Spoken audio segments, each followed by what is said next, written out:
My family, hey, welcome to yet another one. So, after the passing of Charlie Kirk, we have been seeing, one individual, one lady, come out and talk about him a lot. And this is not his wife. It's actually Candace Owens. And a lot of people have been saying she's been grieving more than the wife, who has been, going out to events and interviews and all that, while Candace has been doing this. The Trump administration seems to have been hiding these emails. They're not good.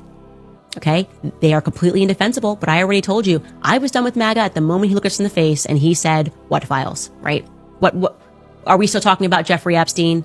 Pam Bondi said it was a Democrat hoax. No, I think the entire nation has been hoaxed by Republicans and Democrats, and there are pervert elites that sit at the top. That's my suspicion. Charlie Kirk has been assassinated.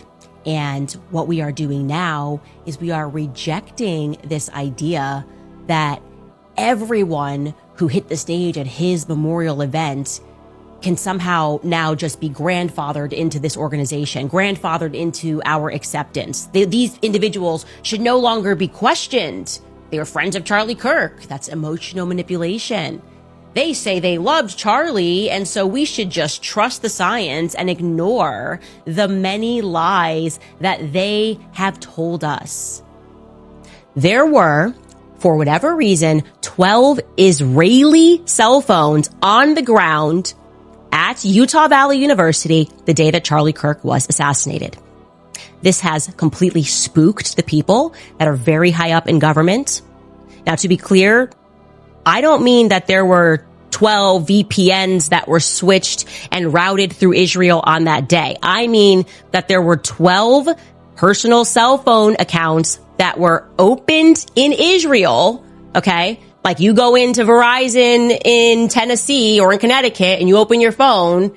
I am saying that they opened their phones in Israel, those accounts in Israel, and they were on the ground on September 10th at Utah Valley University when Charlie was shot. Charlie kept insisting to me over and over again that he was going to die young. In fact, he told me that Turning Point USA was going to be the death of him. About 48 hours before Charlie Kirk died, Charlie informed people at Turning Point, as well as Jewish donors and a rabbi, that he had no choice but to abandon the pro-Israel cause outright. Okay? Charlie was done.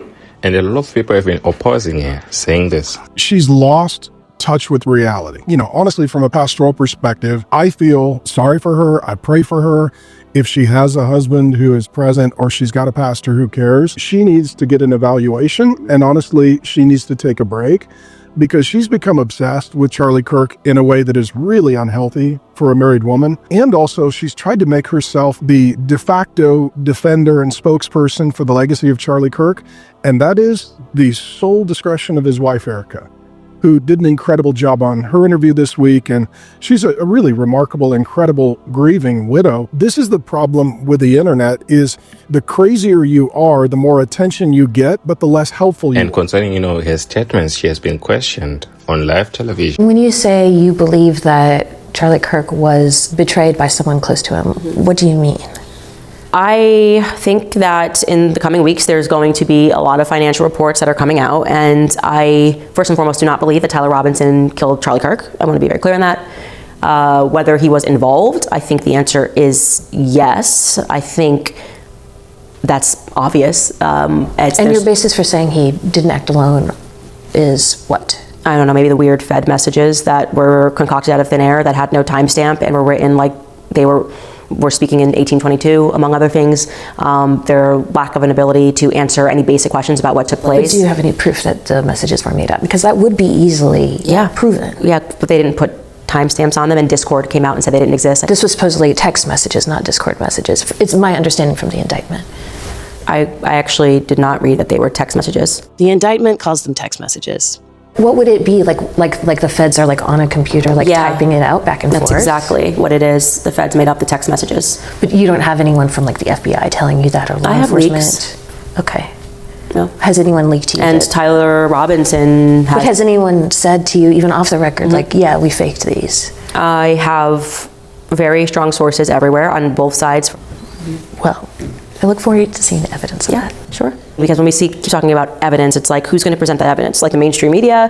Like who are you expecting to come out? Yes, that would be a hot story. No, it wouldn't be. It would be. It wouldn't be. If the FBI, like if I had a source telling me, like if I had proof that the FBI faked those messages, that would be an enormous story. Yeah, I kind of feel like we live in a post-Epstein world and we know how stories get shut down. And she's been saying, you know, she wants all the smoke. If anyone wants to sue her, let them sue her. Sue me. I want all of your messages. Please do me a favor today on the Charlie Kirk case. I've been clear. I want all of the smoke from all of you. I don't think you realize how real life this is for me. You are no longer allowed to engage in sheer evil. You are no longer allowed to behave like Satan's children and then make little legal threats, okay? So she has been actually saying that there is more to the, you know, Charlie Kirk assassination and all that. And she's been saying a whole lot of things. And a lot of people have been saying these are conspiracy theories. Well, we have an urgent prophetic word from Brother Brendan concerning Candace Owens. And this is what he had to say. I'll be interrupting here and there, you know, because the brother, you know, sometimes he likes to copyright, you know, some of those videos. So let's get into all this other stuff, the Candace stuff. I feel like it's a big distraction today. I said, Lord, what did you do? What did I do? What did I say? And he said, you did me a favor. He said, you're helping me because I want Candace. And here he was actually referring to what he had said the previous day. I see the rabbit hole. Conspiracy in the rabbit hole is not so much conspiracy. That's what I hear. That's what I see. Now I see Candace Owens' face. What does she see? What does she see? She's standing in front of a computer. We pray over her protection. We pray just like I pray over my protection. I pray over Candace's protection. Do y'all know who I'm talking about, the African-American girl? You pray for her. Pray for her protection. It's getting too close to something. And he went on to talk about it the following day. I didn't know Candace and her platform. I don't watch this lady. I don't know what I was saying. I don't know what I was seeing into. I was seeing what I was seeing, and I was relaying to you what the Lord was telling me. So what was basically happening here was after he released the prophetic word that her life is in danger and whatever a lot of people are saying are conspiracy theories will turn out to be truth. You know, he started receiving some emails and a lot of people saying that he's now supporting this girl who's against Israel and all that. And he felt the need to come out, you know, and defend himself. So after I said all that I said, I was inundated with emails from my wife to all kinds of things. Telling me this lady is against Israel, and Brandon, you're against Israel now because you support her. I was inundated. And I'm going to tell you this. I support Israel 199%. I don't support their government, but I support the Jews. And he went on to say that urgent prayers for Candace Owens are really needed because he's actually saying, you know, they might take her out. This is my own interpretation of this. I heard, pray for her life. For what she's dipping into will cost her. And concerning Erika, you came out to say this prophetically, that you also need to pray for her. Tell me there's a storm concerning Erika, and we should pray for her. Pray for her. She needs much prayer. Her children needs much prayer. So that was the video, my family, you know. I hope they don't take this down, you see. That's what they do, you know, especially when it comes to things like this.